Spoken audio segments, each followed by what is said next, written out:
Site पे जाके drawing समझ नहीं आती।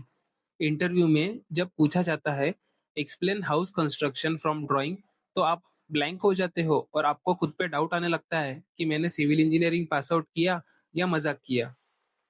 आज मैं आपको 5 ऐसे इंपॉर्टेंट ड्राइंग बताने वाला हूँ जिन्हें समझ लिया तो आप पेपर से साइट तक कंप्लीट एग्जीक्यूशन कॉन्फिडेंटली कर पाओगे और आपके लेबर को और आपके घर ओनर को एक्सप्लेन भी कर पाओगे।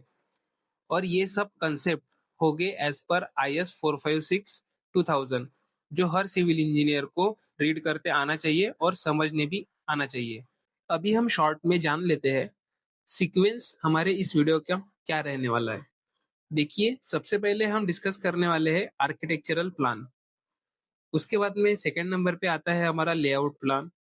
थर्ड नंबर पे आता है हमारा फाउंडेशन ड्राइंग एंड डिजाइन। उसके बाद में आता है हमारा plain beam and ground beam के designs and reinforcement details. And सबसे लास्ट में आता है फिफ्थ नंबर का प्लान अपना होता है स्लैब रेनफोर्समेंट डिजाइन।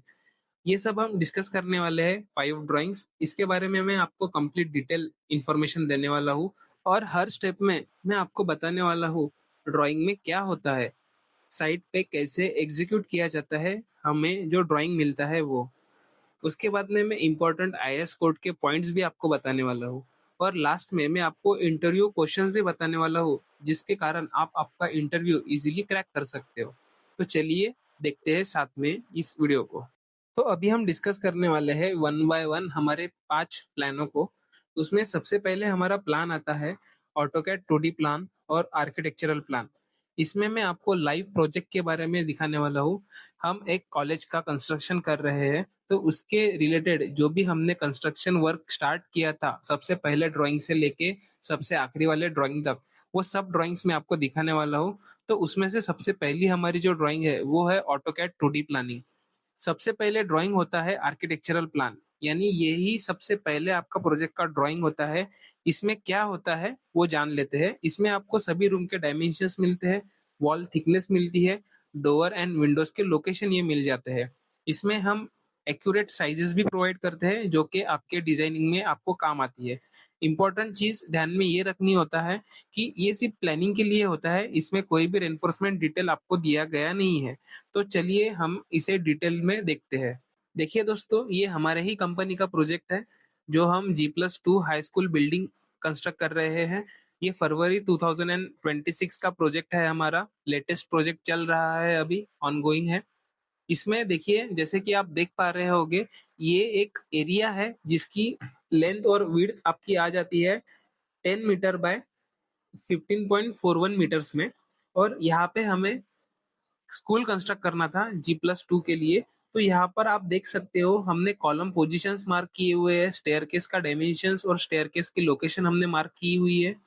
यहाँ पे existing beam, existing balcony, existing beam, उसके बाद में एग्जिस्टिंग कॉलम, उसके बाद में फिर से एग्जिस्टिंग कॉलम, ये सब हमने यहाँ पे नॉमेनक्लेचर्स और प्रॉपरली आइटम्स ये शो किए हैं ताकि जो भी कंस्ट्रक्शन ऑन साइट किया जाए वहां पर कंफ्यूजन क्रिएट ना हो। उसके बाद में क्लासरूम के डायमेंशंस हमने दिए हैं, क्लासरूम 1 हो गया, क्लासरूम नंबर 2, 3, ऐसे सभी क्लासरूम के लिए हमने डायमेंशंस प्रोवाइड किए हैं।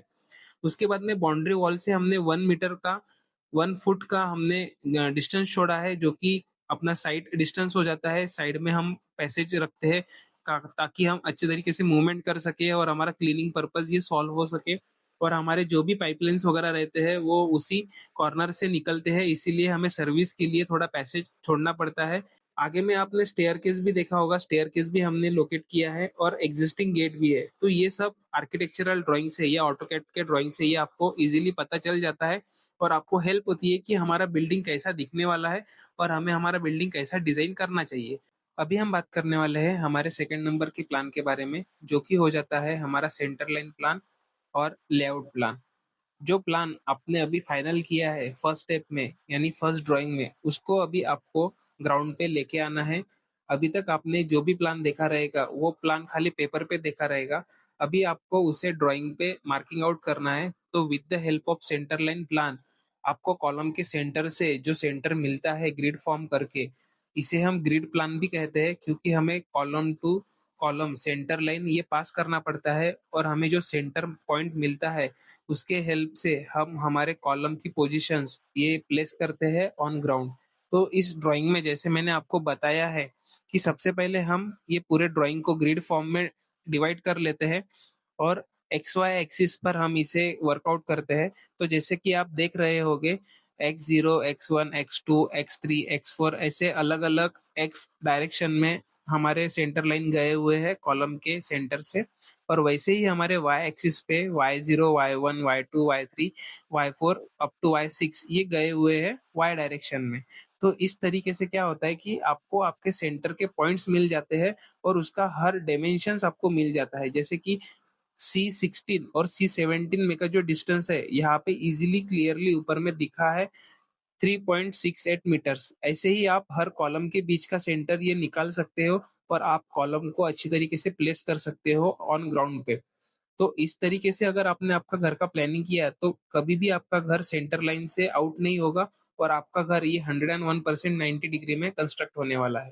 थर्ड नंबर का हमारा ड्राइंग हो जाता है फाउंडेशन ड्राइंग, जो कि मोस्ट इम्पॉर्टेंट माना जाता है पूरे प्रोसेस में। ये ड्राइंग में आपको फुटिंग की साइज मिल जाती है, एक्सकेवेशन की डेप्थ मिल जाती है, पीसीसी लेयर की थिकनेस मिल जाती है, उसका ग्रेड कितना होना चाहिए वो भी आपको दिया जाता है।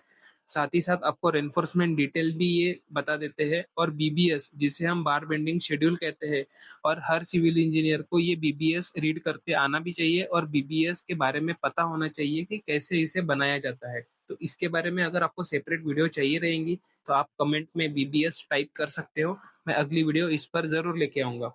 इसमें आपको आईएस कोड के बारे में ही सब कुछ नॉलेज मिल जाएगा, क्योंकि हमें आईएस कोड के हिसाब से ही यहाँ पर कंक्रीट का ग्रेड यूज करना है, फुटिंग के कवर यूज करने हैं, प्रॉपर हमें वाइब्रेशंस ये प्रोवाइड करना है, नीडल वाइब्रेशन से ही हमें फुटिंग कास्ट करनी है। इसमें ध्यान रखिएगा हनी कोम्बिंग नहीं आनी चाहिए। तो अभी हम प्लान के रिगार्डिंग डिस्कस कर लेते हैं, चलिए देखते हैं। अभी इसमें आपको क्लियरली दिख रहा होगा कि हमारे जो कॉलेज की बिल्डिंग है या स्कूल की बिल्डिंग है, इसके पूरे फुटिंग के साइजेस हमें यहाँ पे क्लियरली विजिबल है। तो सबसे पहले हम जान लेते हैं कि शेड्यूल ऑफ कॉलम में हमें किस प्रकार के कॉलम के साइजेस दिए गए हैं। तो यहाँ पर आप नीचे देख सकते हो कंक्रीट का ग्रेड यहाँ पर दिखाया गया है M20, और कॉलम के ग्रुप हम दो टाइप में डिवाइड किए हैं कॉलम के साइजेस को लेकर। हमारे यहाँ पे कॉलम का जो साइज आ जाता है वो 230 mm बाय 530 mm, और यहाँ पे आता है सेकंड साइज वो होता है 230 बाय 450 mm। तो इसके कारण हमारे यहाँ पे दो कॉलम के ग्रुप गिर गए हैं साइज के अकॉर्डिंग, और कॉलम कौन से नंबर पे कहाँ कहाँ पर आ रहे हैं उसके यहाँ पर नंबर्स दिए गए हैं कॉलम नंबर्स में। उसके बाद में हमारा रहता है foundation to ground beam slab. तो यहाँ पर कैसा है कि हमारे कितना स्टील हमारे कॉलम में यूज होना चाहिए वो नंबर के कॉलम में हमें वो देखना है। तो यहाँ पर C2 में हम अभी C2 देखते हैं। C2 कॉलम में हमारा ये C2 रहा हमारा। यहाँ पर C2 में आपका कितना रेनफोर्समेंट दिया गया है, 8 number of bars 16 mm diameter के, हमें 8 नंबर ऑफ बार्स ये प्रोवाइड करना चाहिए। उसके बाद में क्या रहता है हमारे रिंग्स, जिस स्टीरअप्स हम जिसे कहते हैं, वो सेंटर में हमारा 8 mm का होना चाहिए और 150 mm सेंटर टू सेंटर हमें प्लेस करना है। और सपोर्ट के यहाँ पर हमारा 8 mm का आपको स्टीरअप्स यूज करना है, जो कि 100 mm सेंटर टू सेंटर आपको ये प्रोवाइड करना है। उसके बाद में हमारा क्या साइज आ जाता है कि जो हमारा 230 बाय 530 का हमारा जो साइज है वो सेम हमारा 8 नंबर ऑफ बार्स हो गए 16 mm डायमीटर्स के। इसी तरह से पूरा ये चार्ट यहाँ पर दिया गया है। आप यहाँ पर कॉलम के शेड्यूल्स देख सकते हो। यहाँ पे कौन सा भी कॉलम नंबर C14, अभी C14 को हमें देखना रहा तो C14 यहाँ पे हम सर्च करेंगे तो ये रहा C14 से हमें पूरा हमारा नॉलेज या रेनफोर्समेंट डिटेल्स ये हमें मिल जाएगा। ऐसे ही अभी हम देखने वाले हैं हमारे फुटिंग के साइजेस को लेकर क्या यहाँ पर दिया गया है। हमारे 3 ग्रुप गिर गए हैं, फुटिंग 1, फुटिंग 2 और फुटिंग 3, ऐसे 3 ग्रुप हमारे गिर चुके हैं, जिसमें कंक्रीट का ग्रेड हमारा सेम रहने वाला है M20। तो वहां पर क्या दिया गया है कि फुटिंग की साइजेस यहाँ पर आपको दिखाई गई है, जैसे 1900 बाय 2100, 1600 बाय 1800 और 1600 बाय 1800 mm में सब कुछ डायमेंशंस हमारे रहते हैं, और फुटिंग की जो डेप्थ रहती है वो 500 mm रहती है। तो उस हिसाब से हमें यहाँ पर दिए गए हैं पूरे डिटेल्स। स्टील का कितना होना चाहिए एक्स डायरेक्शन में, तो यहाँ पर दिया गया है 10 mm का सरिया आपको यूज करना है 100 mm सेंटर टू सेंटर पर। वो जो साइजेस रहते हैं वो C2, C5, C6, C9, C10 के हिसाब से रहते हैं। अभी देखते हैं हमारा ये C2 में कितना दिया गया है, 2100/1900, तो यहाँ पर अभी हम चेक कर लेंगे। C2 में 2100/1900 का आपको नीचे दिख रहा होगा, और हमें पीसीसी की जो साइज दी रहती है वो आपको 2100/2300 का रखना पड़ता है। कभी भी आपको 4-4 इंच ये कवर लेके चलना पड़ता है, यानी 100 mm आपको दोनों साइड से कवर लेके चलना पड़ता है। तब 1900 में 200 ऐड किए तो 2100 हो जाएंगे, और 2100 में 200 ऐड किए तो 2300 हो जाएंगे। तो इस हिसाब से आपको आगे बढ़ना पड़ता है। और ये सभी जो डायमेंशंस रहते हैं, ये डायमेंशंस आपको फॉलो करना रहता है अगर आपको आपकी बिल्डिंग का लाइफ बढ़ाना हो तो। कौन सा भी कॉन्ट्रैक्टर ये डायमेंशंस कम करने के बारे में सोचेगा, क्योंकि वहां पर उसका समय और पैसा दोनों बचेगा। बट ये आपको गलती से भी नहीं करना है। आप एक सिविल इंजीनियर हो तो ये चीजें आपको हमेशा पता रहनी चाहिए, और आपको टेक्निकल पॉइंट्स ये हमेशा फॉलो करना चाहिए। तो इसका कवरिंग वगैरह जो कुछ दिया रहता है, वो कवरिंग यहाँ पे आपको दिया रहता है। क्लियर कवर में फुटिंग का आता है आपको 50 mm का कवर, कॉलम में आता है 40 mm का कवर, और बीम में आता है 25 mm का कवर ऑल साइड से। तो ये आपको इंस्ट्रक्शंस हमेशा पढ़ के लेनी चाहिए कभी भी, तो आपको पता चलेगा कि कैसे सिविल इंजीनियर एक काम करता है। यहाँ पर भी आपको दिए गए रहता है कंक्रीट का ग्रेड कितना होना चाहिए, सीमेंट का कौन सा ग्रेड आपको यूज करना चाहिए, हर चीज के बारे में आपको यहाँ पर दिया गया रहता है। डी शटरिंग का पीरियड भी आपको दिया गया रहता है। तो इसके बारे में मैं अलग से वीडियो बनाने वाला हूँ, नहीं तो ये वीडियो बहुत लंबा हो जाएगा। ठीक है। देखिए दोस्तों, अभी तक हमने जो 3 ड्राइंग देखी है वो सबसे इम्पोर्टेंट रहती है, बट उसके बाद में 4th नंबर की जो ड्राइंग हमारी आती है वो होता है plain beam and ground beam. इसमें हमें बहुत से टेक्निकल पॉइंट्स ये क्लियर होते हैं। उसमें सबसे पहला हमारा पॉइंट क्लियर होता है कि बीम की साइज कितनी होनी चाहिए, बॉटम एंड टॉप में रेनफोर्समेंट कितना होना चाहिए, स्टीरअप्स के साइजेस क्या है, बार बेंडिंग शेड्यूल क्या होता है बीम का। ये सब चीजें हमें इस ड्राइंग में पता चलती है। बीम का कवर कितना लेना चाहिए, स्टीरअप्स का स्पेसिंग कितना होना चाहिए, प्रॉपर डेवलपमेंट लेंथ कितना होना चाहिए। तो ऑलरेडी ये वीडियो 12 मिनट से ऊपर हो गया है।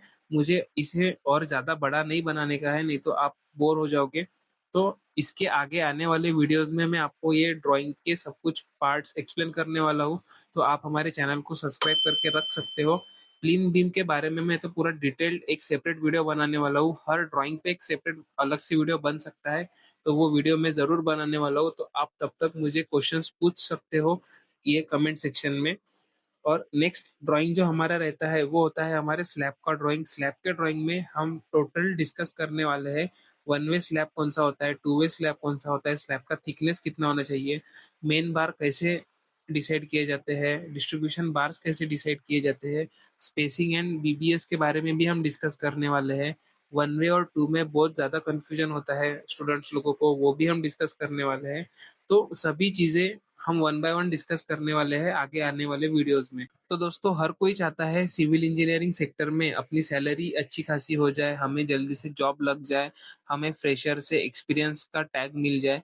तो उसके लिए आपको खुद से कुछ ना कुछ आना ज़रूरी हो जाता है। आपको ड्राइंग्स रीड करते आना चाहिए, आपको सिविल इंजीनियरिंग सेक्टर में बारीक से बारीक चीज़ें ये समझ में आना चाहिए।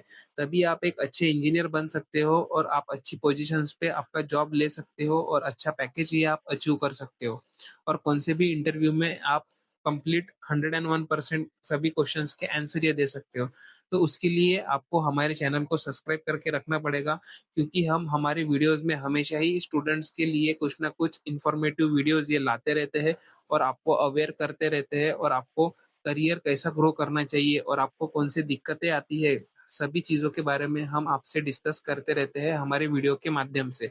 तो आप हमारे चैनल को सब्सक्राइब करके रख सकते हैं आगे आने वाले वीडियोस को देखने के लिए। तो तब तक मिलते हैं। जय हिंद, जय भारत।